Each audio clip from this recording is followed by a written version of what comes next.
Gara-gara KKB Papua berulah di Kabupaten Puncak, aktivitas belajar mengajar terhenti setahun lebih. Saat ini, aktivitas KKB Papua, kelompok kriminal bersenjata, seakan melemah. Tak ada lagi serangan kepada warga sipil, terutama di Kabupaten Puncak.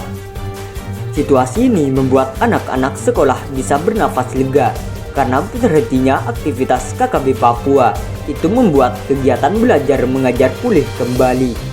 Kegiatan belajar mengajar ini mulai pulih setelah terhenti kurang lebih setahun lamanya.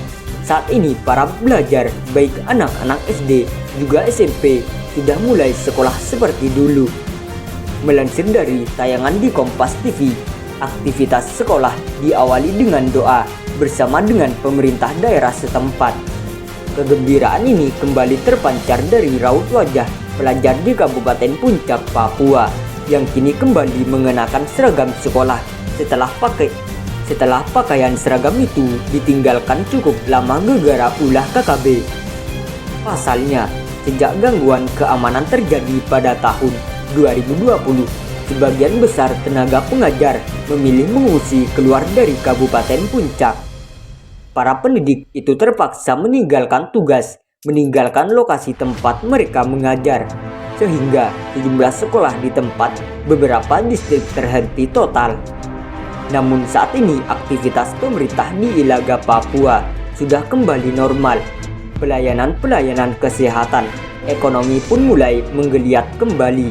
Bahkan pusat kota ini mulai ramai. Dengan situasi ini, tenaga pengajar berharap adanya jaminan keamanan bagi mereka yang bertugas di daerah terpencil dan rawan terjadi konflik. Karena sangat disayangkan nasib anak-anak terhenti pendidikannya akibat konflik yang terjadi. Sementara itu, dialog damai antara kelompok kriminal bersenjata atau KKB Papua dengan pemerintah Indonesia disebut-sebut akan segera terwujud.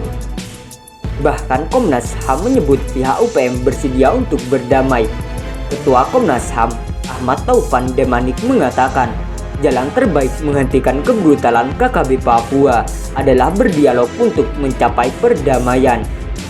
Komnas HAM melihat jalan terbaik bagi penyelesaian kekerasan konflik yang ada di Papua adalah dialog damai, ujar Taufan saat ditemui di kantor Komnas HAM, Menteng, Jakarta Pusat. Seperti dilansir dari kompas.com dalam artikel Komnas HAM, jalan terbaik hentikan kekerasan di Papua adalah dialog damai. Ide dialog damai itu, kata Taufan, mulai dijajaki Komnas HAM sejak tahun 2021. Awalnya, gagasan ini ditolak, baik dari kelompok kekerasan bersenjata, KKB, Organisasi Papua Merdeka, UPM. Beberapa kali Komnas HAM menjajaki ide perdamaian ke Papua, berakhir dengan penolakan, bahkan sampai ada aksi demonstrasi. Namun, beberapa waktu belakangan, kata Taufan, semua pihak baik dari UPM maupun pemerintah Indonesia bersedia duduk bersama dengan Komnas HAM untuk menciptakan perdamaian. Kami juga sudah bicara dengan pemerintah Indonesia yang diwakili oleh Menko Polhukam dan sudah mendapat dukungan penuh dari pemerintah, dari Panglima TNI dan Kapolri untuk dialog damai, papar dia. Semua pihak bersetuju dialog damai itulah jalan keluar yang paling bermartabat, paling memenuhi rasa kemanusiaan kita, sambung Taufan. Taufan mengatakan, berkaca dari pengalaman perdamaian Aceh, jalan damai di Papua sudah semestinya terwujud. Aceh dan kita menjadi contoh dunia dengan satu cerita kesuksesan melakukan dialog damai. Siapa bilang kita nggak bisa? Bangsa ini bangsa besar, karena itu pasti berjiwa besar menyelesaikan masalah kekerasan di Papua, tutur Taufan.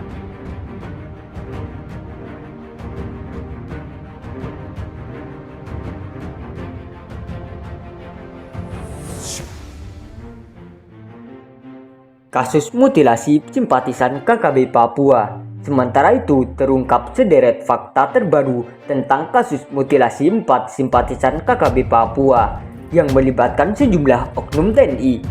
Salah satunya fakta yakni masih ada beberapa bagian tubuh dari korban yang belum ditemukan. Jasad para korban juga sampai saat ini masih belum dimakamkan. Sementara itu, satu pelaku masih menjadi buronan dan tengah diburu oleh aparat. Terkait para korban, pihak kepolisian masih belum bisa memastikan apakah benar mereka adalah simpatisan KKB Papua.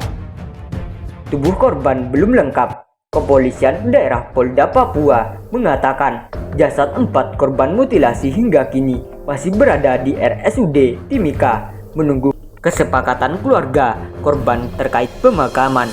Mengingat yang ditemukan hanya bagian badan, sedangkan bagian lain belum ditemukan. Diskrim Polda Papua, Kombes Saizal Ramadhani kepada Antara di Jayapura, Sabtu, mengakui hingga kini masih menunggu keputusan keluarga terkait pemakaman. Sedangkan pencarian bagian tubuh lainnya hingga kini masih terus dilakukan. Meskipun tim SAR sudah menutup operasi pencarian, yang belum ditemukan adalah 2 karung berisi potongan kepala dan kaki keempat korban yang dimasukkan dalam karung terpisah dan dibuang di sungai di Kampung Bigapu. Paparnya, satu pelaku masih buron. Keempat korban mutilasi itu dibunuh oleh 12 pelaku. 8 diantaranya adalah oknum TNI AD. Sebanyak 11 pelaku sudah ditahan, termasuk 8 anggota TNI. Namun seorang lagi berinisial RMH masih buron, kata Faizal.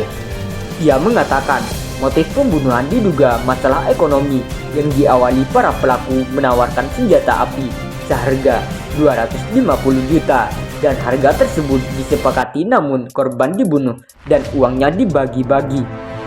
Tubuh keempat korban dimutilasi dan dimasukkan dalam 6 karung berbeda, yakni 4 karung masing-masing berisi badan korban dan 2 karung berisi kepala dan kaki korban yang dibuang di sungai Bigapu.